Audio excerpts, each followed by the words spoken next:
Nice Mrs.Garcia. We followed Mr. Tushman down a few hallways. There weren't a lot of people around, and the few people who were there didn't seem to notice me at all, though that may have been because they didn't see me. I sort of hid behind Mom as I walked. I know that sounds kind of babyish of me, but I wasn't feeling very brave right then. We ended up in a small room with the words Office of the Middle School Director on the door. Inside, there was a desk with a nice seeming lady sitting behind it. "This is Mrs. Garcia," said Mr. Tushman. And the lady smiled and Mom and took off her glasses and got up out of her chair. My mother shook her hand and said, "Isabel Pullman, nice to meet you." "And this is August," Mr. Tushman said.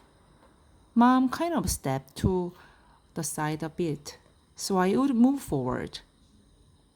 Then that thing happened that I had been happened a million times before. When I looked up at her, Mrs. Garcia's eye dropped for a second.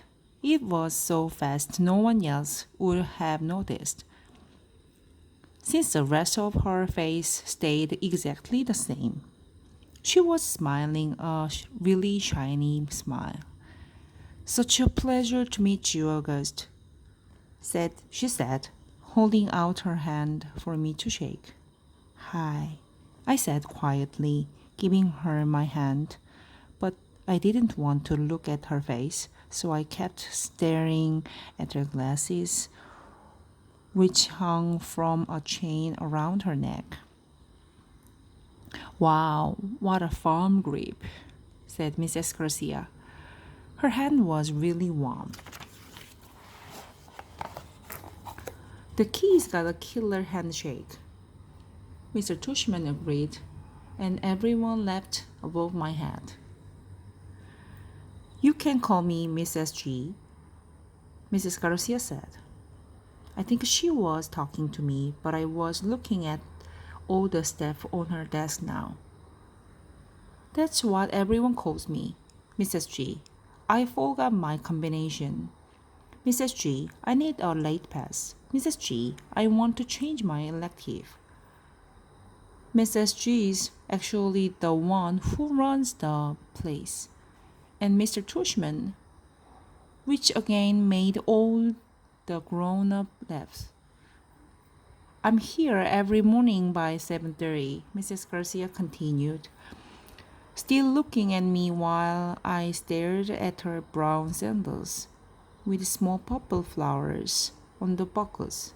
"So if you ever need anything, August, I'm the one to ask. And you can ask me anything." "Okay," I mumbled.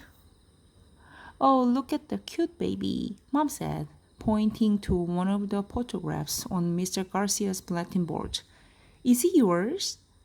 "No, my goodness," said Mrs. Garcia, smiling a big smile. Now that was totally different from her shiny smile. "You just made my day.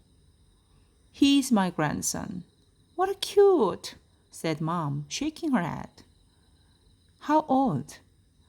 "In that picture, he was 5 months, I think. But he's big now, almost 8 years old." "Wow," said Mom, nodding and smiling. "Well, he is absolutely beautiful. Thank you."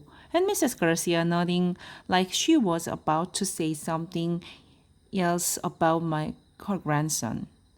But then all of a sudden, her smile got a little smaller. "We are all going to take very good care of August," she said to Mom, and I saw her give Mom's hand a little squeeze. I looked at Mom's face, and there is when I realized she was just as nervous as I was. I guess I liked Mrs. Garcia when she wasn't wearing her shiny smile.